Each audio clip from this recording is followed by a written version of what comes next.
I don't know about you. I was having a little chat with Judith and at the start of the service, and we were talking about those moments, and I certainly have these moments. Maybe you do too. These moments when you know that you know something, but you just can't seem to kind of find it in there. It's in there somewhere, but you can't it's like you're grasping at thin air and you can't find the word or the thing that you're trying to remember. Or maybe those moments when you feel like there's so much that's in there that it's just kind of spinning and so it's just kind of chaotic and things. I don't know how we work this out, but there's a scientist who did a study about the increase of knowledge in the world. And he came up with this conclusion that until the year 1900, knowledge in the world was doubling roughly every 100 years. But that by World War II, with the increase in technology and kind of the increased connection around the world, by World War II, knowledge was doubling every 25 years. And that with the increase, again, in technology, with the invention of things like the internet, that now is estimated that knowledge in the world is doubling every 12 months. And that it's only likely to increase. I say no idea how they come up with those kind of figures, but is it any wonder that we can feel almost overwhelmed with the amount of information that we are surrounded by, that we've got to try and take in and to remember? There's an old quote I used to have on a mouse mat. Mouse mats don't even exist really anymore, do they? I mean, you just don't use them. You don't need them. But mouse mats, thing of the past. But anyway, I had a mouse mat for my computer when I was a teenager with Homer Simpson on it. And this little quote from Homer Simpson: "Every time I learn something new, it pushes some of the old things out." And it can definitely feel like that at times, can't it? You know, we're bombarded with information, not just through kind of books and TV, books and people, but, with technology, with TVs, with phones, with computers. And when we're so bombarded with information, when it's coming at us from every angle, when there's too much for us to get hold of, what we choose to focus on becomes so important. And that's why over the next few weeks, as I shared at the start of the service, my heart is that we're really intentional about simply focusing and fixing our eyes on Jesus, the author and the perfecter of our faith. That we would say with Paul that we resolve to know nothing. In a world full of information, when we're bombarded from every direction and distraction, we resolve to know nothing except Christ and Him crucified. And if we want to be people who grow in our love for Jesus, who grow to be more like Jesus in a world full of distractions, this is absolutely key. And so over the next few weeks, as we come to Easter and a little bit afterwards, I'm going to talk specifically about three things. How Jesus died for you and me on the cross. How He's alive in you and me because He rose again. And how He is Lord over you and me because He ascended to heaven. And when it comes to the first of those, that Jesus died for you and for me on the cross, very few people would argue with the fact that Jesus died. What causes a lot of disagreement is the question of why. Gandhi wrote this in his autobiography in 1894. He said, "I can accept Jesus as a martyr. His death on the cross was certainly a good example. But that there was anything else to his suffering, like dying as a substitute for sinners, this my heart can never accept." Such a sad statement, isn't it? But it sums up what so many people in our world think. It might sum up what you think. And so today we want to focus in, I want to focus in on Jesus' sacrifice on the cross, on what happened, but even more than that, what that means for you and for me. Just before the events we're going to look at, Jesus has been arrested. He's faced false accusations on trial, and a condemnation has been kind of placed upon him. And then this is what we read in Mark 15. It says, "Wanting to satisfy the crowd, Pilate released Barabbas to them. He had Jesus flogged and handed him over to be crucified. The soldiers led Jesus away into the palace, that is the praetorium, and called together the whole company of soldiers. They put a purple robe on him, then twisted together a crown of thorns and set it on him. And they began to call out to him, "Hail, King of the Jews!" Again and again they struck him on the head with a staff and spit on him. Falling on their knees, they paid homage to him, and when they had mocked him, they took off the purple robe and put his own clothes on him. Then they led him out to crucify him. Before we even come to the crucifixion, in just a few short verses, we read about how Jesus is flogged and mocked and beaten. His skin would have been ripped open, his bones on show. He would have been barely able to stand. And as graphic as this is, I'm not so much highlighting it because of the brutality, but I'm highlighting it because we're going to see in a moment that none of this happened by accident. None of this was just about the brutality of people. It is a fulfillment of what God said would happen hundreds of years earlier. As they led Jesus then out to crucify him, they would have placed on his back a wooden cross beam that would have weighed about 100 kilograms.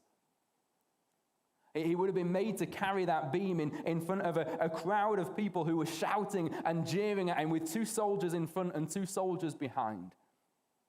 At some point on this journey, Jesus collapses. And so the soldiers choose a random man in the crowd to carry his cross. Mark even tells us who it is. He says this. He says, "A certain man from Cyrene, Simon, the father of Alexander and Rufus, was passing by on his way in from the country, and they forced him to carry the cross." Now, why does Mark tell us not just about the guy who carried the cross, but even who his sons are? What's the relevance of this? You see, this is one of the key ways when, in the first century, when you didn't have kind of TV cameras on every major event to record what it is that's happening, you could make it clear that this, in what it is, the way you record it, this was a real event. This really happened. Mark is saying, you've got questions, you want to know more about this, you're not really sure about it, go and talk to Simon or Alexander or Rufus. You know who they are. They'll tell you. Let's read on. They brought Jesus to the place called Golgotha, which means the place of the skull. Then they offered him wine mixed with myrrh, but he did not take it. And they crucified him. Dividing up his clothes, they cast lots to see what each would get. It was 9 a.m. when they crucified him. The written notice of the charge against him read, "The King of the Jews." They crucified 2 rebels with him, one on his right and one on his left. Those who passed by hurled insults at him, shaking their heads and saying, "So you who are going to destroy the temple and build it in 3 days, come down from the cross and save yourself." In the same way, the chief priests and the teachers of the law mocked him among themselves. "He saved others," they said, "but he can't save himself.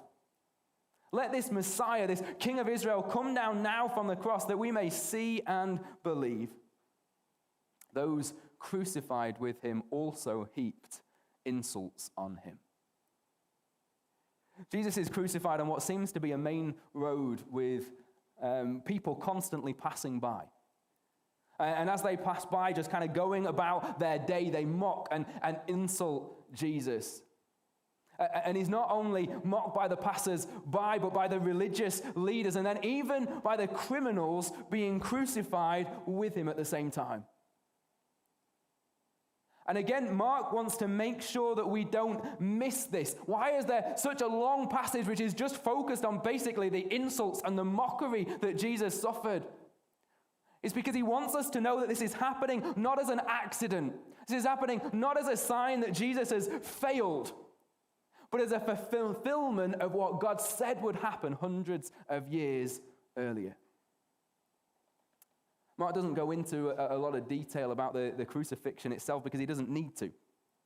You know, everyone he was reading this letter originally, everybody in Jesus' day knew what it meant to be crucified. They would have seen it for themselves. This was a means of execution that was designed to be as painful as possible and to last as long as possible. That's why Pilate, in another part, is shocked when he finds out that Jesus is already dead. Because normally it would last for a long time, for days. As you were suspended on the cross by nails through your wrists. Your feet were nailed to the cross so that they couldn't support you. Your shoulders and your elbows would pop out, and as you kind of sank down, you'd start to suffocate as your lungs were kind of pulled tight. And then at one moment, you'd have to just kind of wrench yourself up on the nails that you were through your wrists just to snatch a breath. And this started for Jesus at 9 a.m. in the morning. Having already been flogged and beaten to the point where he could barely stand. Over the next 3 hours that we don't get painted in detail, but we read about how he says a couple of things. The first thing he says, we read in Luke 23, verse 4. Father, forgive them, for they do not know what they are doing. Isn't it astounding that in the midst of the pain, in the midst of the rejection and the mockery, that Jesus still looks out with eyes of love and with a heart to forgive? Now, if you ever doubt whether Jesus can forgive you for something that you've done, just look at this moment on the cross. Look at what it is that Jesus says here. Eventually, one of the criminals, as he watches and sees Jesus' response and everything that's going on, this thief being crucified with Jesus is moved from mocking him to saying to him, Jesus, remember me when you come into your kingdom. And Jesus says to him, today you will be with me in paradise. And this is a great example to us that it is never too late to turn to Jesus. Whatever your past might have looked like, it is never too late to turn to Jesus, and in that moment, he is ready to forgive.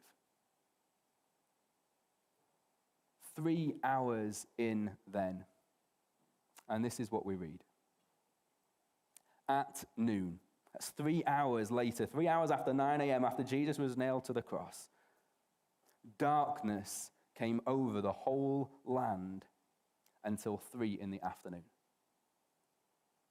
Now, I don't know about you, but I've read this many times, and it's a sentence that it can be so easy to skip over.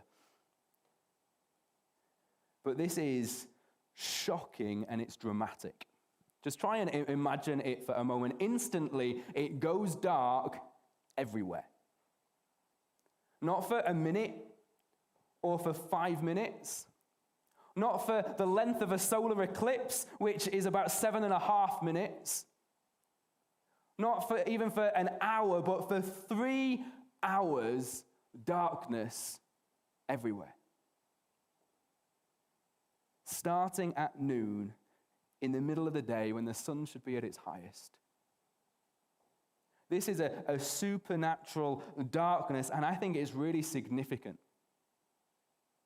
You know, so often we read about how Jesus came to bring light. He talks about himself as, I am the light of the world. But now on the cross, there is darkness.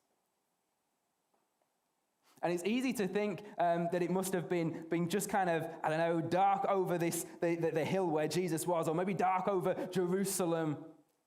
But what we read is that darkness came over the whole land. And I think this literally means the whole earth. This was a moment to get the attention of the whole world as to what was happening. Why do I say that? Well, one of the reasons that I say that is because there was a Greek historian called Phlegon who wrote an account of history called the Olympiades. And in his account of history, he talks about this moment, and he says about how on the 6th hour of the day, it went black. It went dark everywhere. He talks about it as being greater than any solar eclipse that had ever happened previously. He talks about how it impacts into the cities of Bithynia and Nicaea, into modern-day Turkey, and how they face not only darkness, but this great earthquake.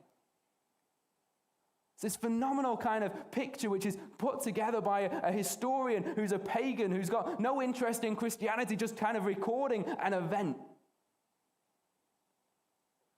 Can you imagine if today at 12, you were just kind of chatting with each other over coffee after the service, or maybe you'd headed home and were making lunch, or you're out for a walk somewhere in the sunshine on the beach, and suddenly it goes dark. No explanation, no warning, and it stayed dark for the next 3 hours. It would get the world's attention, wouldn't it? But as you read through the Bible, you come to realize that this darkness was actually about more than just getting attention. It shows us something of what is happening on the cross. Darkness is a sign of God's judgment. One of the plagues in Exodus over the Egyptians, as you read through that, is darkness. As you read through the prophets in places like Isaiah 5, they talk about darkness as a sign of judgment. In Matthew 8, verse 12, when Jesus is talking about hell, a place of divine judgment, he describes it as a place of utter darkness, of the deepest darkness. In Mark 13, verse 24, when Jesus is warning us about what's going to come in the end times and God's judgment, one of the things that he says is that the sun will be darkened. He says that the moon will not give light and the stars will fall from the sky. In other words, every source of natural light will be gone, and there will just be complete darkness. So darkness has to do with divine judgment. What does the cross mean? It's a time of judgment, of divine judgment, and this darkness covers the whole earth to show that this is a judgment on the whole earth, on the sins of all people. And this is the root of all of the brokenness in our world and the brokenness in our own lives. This isn't just about some kind of great cosmic event that happened 2,000 years ago. This is about you and me. Romans 3 verse 23 says, "For all have sinned and fall short of the glory of God." This means every single one of us is without excuse. We all fall short. And it's so easy, isn't it? And I can get caught up in this. It's so easy for us to compare ourselves to other people and come away feeling like we're not so bad. But this isn't about comparing ourselves to others to see if we fall short of other people. This is about comparing ourselves to God, at which point we realize very quickly that we all fall short of him.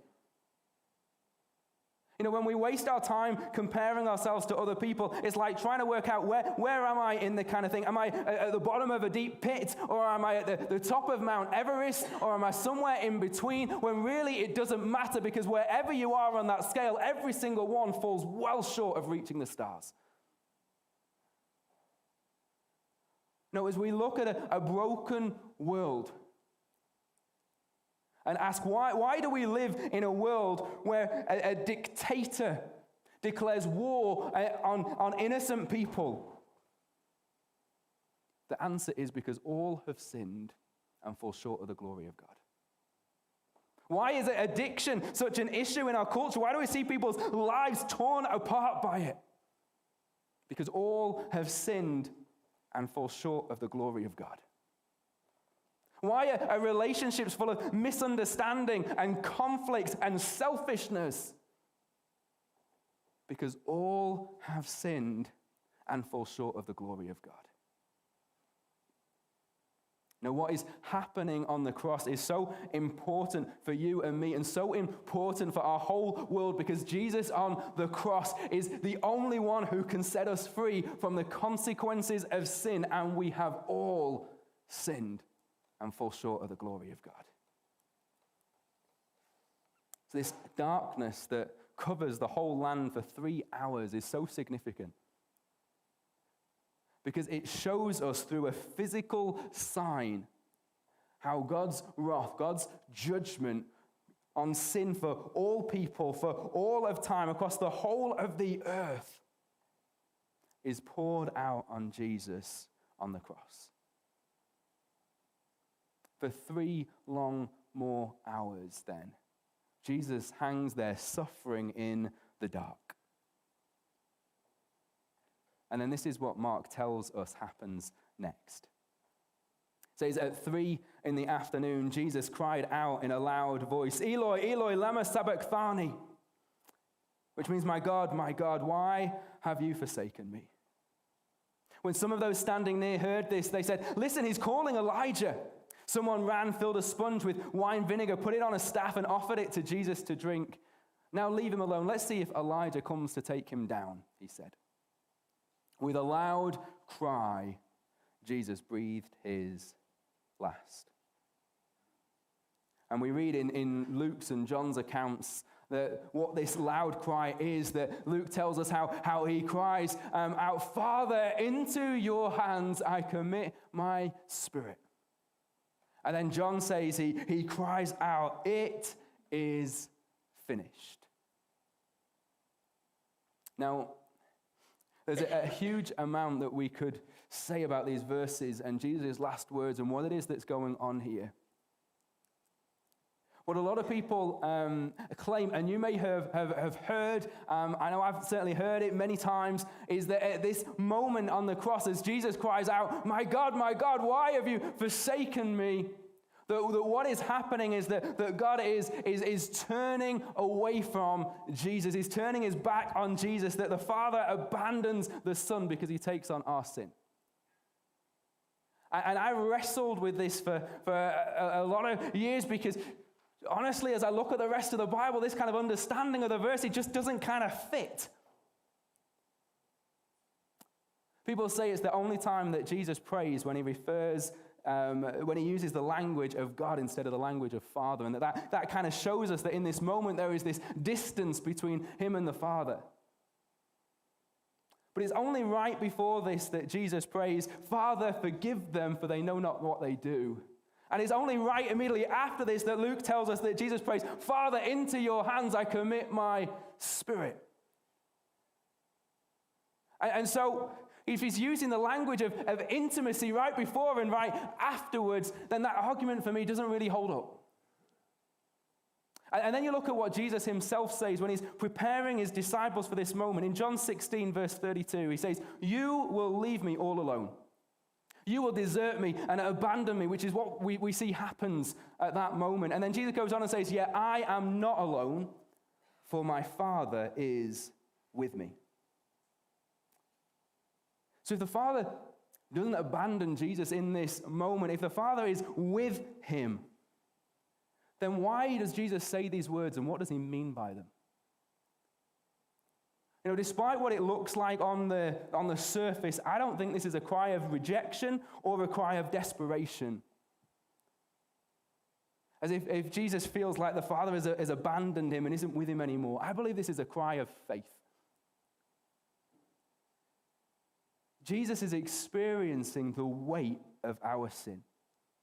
He is experiencing and has been experiencing, for the last 6 hours as he's hung there on the cross, experiencing the judgment of God poured out on him. And in the midst of it, the people have looked on and they've mocked him and insulted him and shouted at him as if this was a moment of failure. And so when Jesus declares these words on the cross, these words are a declaration to the world around, to those who are mocking him, to say what is really going on. You see, when Jesus says these words, he is directly quoting the first verse of Psalm 22. And that's why the way that we see these words written is different from the other times when Jesus prays. You've got these different accounts of what Jesus says on the cross, and this one looks different from all of the others. It is why he prays differently, and the language that he uses is different, because he's quoting something from Psalm 22. And the religious leaders and the Jewish people around at that moment, they would have been really, really familiar with Psalm 22. And I want to encourage you this week, take time to get familiar with Psalm 22, because it's an amazing psalm. Psalm 22 begins in a place of suffering for God's anointed. It goes on to describe how they mock and hurl insults at him, saying the very words that are spoken over Jesus. He trusts in the Lord, let the Lord save him.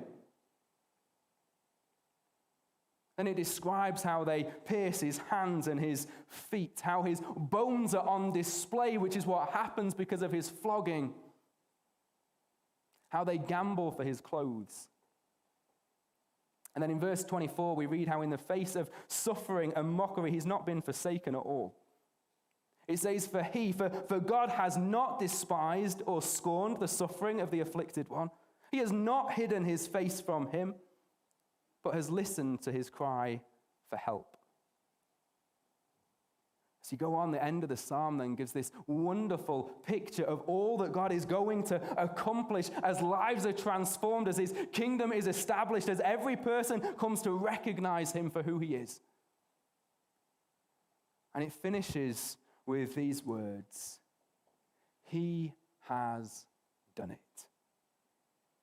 So similar to Jesus' last words, it is finished. So similar that in a song we were singing earlier, it put the two together. It is finished. He has done it. When Jesus quotes Psalm 22, it was his way of saying all that is happening now is not by accident, is not a sign of failure. You might not see it right now, but this is all to fulfill what God said would happen hundreds of years ago. It may look like defeat, but victory is coming. And as he makes this declaration, then it is finished. He has done it. Your debt is paid in full. Mark tells us this is what happens. He says the curtain of the temple was torn in two from top to bottom. Just as we see physically darkness across the whole world as God's judgment falls on Jesus, as he pays the price for all of the ways that we fall short, so physically, there is this demonstration of what Jesus has accomplished as the curtain in the temple is torn in two. And again, we read that and it doesn't seem like a big deal. You know, it's just a curtain. But this is no normal curtain. It's estimated that it was about 60 feet tall. Now, put that in context. That's about the height of a 6-story building. You know, you go and see, the block of flats out at Truro Road Park, and you look how tall it is. That's the kind of height we're talking about. It was 30 feet wide and about 4 inches thick. Jewish tradition says that it took 300 priests just to move it. And this curtain had just one purpose: to separate the Holy of Holies, the place of the presence of God, to shut off access to God. And in the moment when Jesus lays down his life and he declares, it is finished, this curtain is torn, not from the bottom to the top as if man had done it, but from the top to the bottom where no man could reach. In this moment, God takes action in a physical way, as a physical sign to demonstrate what is going on and what Jesus accomplishes for us on the cross.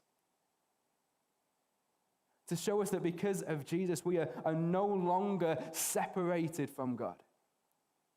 We now have access to God. Relationship with him is open to all.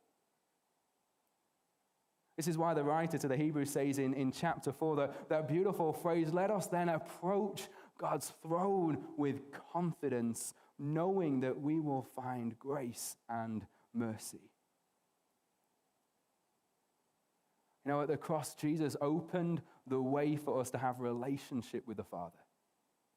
He made it possible for us to come into his presence. And instead of the judgment we deserve, we find grace and we find mercy. We find forgiveness and love and kindness. On the cross, God judged sin. A sin of the whole earth. It was poured out on Jesus as Jesus took your place and took my place. And he did it because he loves you. And as a result, you have access to the throne of God, to the very presence of the Father. The only question that remains then is, how will you respond? Will you recognize who Jesus is and what he has done? Will you be like Gandhi and scoff and reject him? Or will you be like the Roman centurion we read about next in Mark 15, verse 39? I love this. It says, and when the centurion who stood there in front of Jesus saw how he died, he said, surely this man was the Son of God. And you just got to put this in context. You know, this is astounding. This is a Roman centurion. This is one of the people who would have taken part in the beating and the flogging of Jesus. This is one of the people who would have taken part in the gambling over his clothes. This is one of the people who would have mocked and hurled insults at him. You know, he had no heart towards Jesus. But in this moment, as he sees Jesus suffer, as he's sat there and stood there through this time of 3 hours of darkness, as he's heard Jesus proclaim over those who insult him, Father, forgive them, they know not what they do. As he's kind of heard the temple, in the temple, the curtain's been torn in two, he looks at Jesus and says, surely this man is the Son of God. He recognizes Jesus in this moment for who he is. How will you respond? You know, whatever your past, however closed you've been to Jesus, or however long you've been a Christian, how will you respond today? Not how did you respond yesterday or 10 years ago, but how will you respond right now? Jesus offers us forgiveness. He offers us a new beginning. He offers us access to the Father and relationship with him. And it's all made possible through his sacrifice on the cross, through the fact that Jesus died for you. And there's nothing that we can do to earn it. He simply calls us to receive. We're going to come into communion in a moment, but before we do, I want to come back to what Paul writes in Romans 3. I read the first part earlier, but we're going to read a little further. Verse 23 says, for all have sinned. That's every single one of us here. We all fall short of the glory of God. And all are justified freely by his grace through the redemption that came by Christ Jesus. God presented Christ as a sacrifice of atonement through the shedding of his blood to be received by faith. We receive all that Jesus has done for us by faith. As we humble ourselves and recognize that we fall short of God's glory and we're in need of a Savior. We're in need of Christ to die in our place. And as we humble ourselves and we recognize that Jesus is our King, and so we choose to follow him. And so as we come to communion, it'd be great if the band could come up and be ready. Thank you. You know, I want to invite you just to do exactly that, to respond in that kind of way, to receive by faith. As you humble yourself before Jesus, as you take a moment to confess to him all the ways that you fall short, to bow before him, to recognize that he is King, that he is Lord, to choose to no longer try and be in charge of your own life, thinking that you know best, but to allow him to be in charge. Just take a moment to to look to him in that way and then receive by faith, knowing that in that moment you can come to the Father because he has made access, and that you can approach with confidence, knowing that you will receive mercy and you will find grace. Not because of who you are, but because of what Jesus has done. Because he took your place, because he allowed God's judgment to fall on him, so that for you the temple could be torn and you could have access to the Father.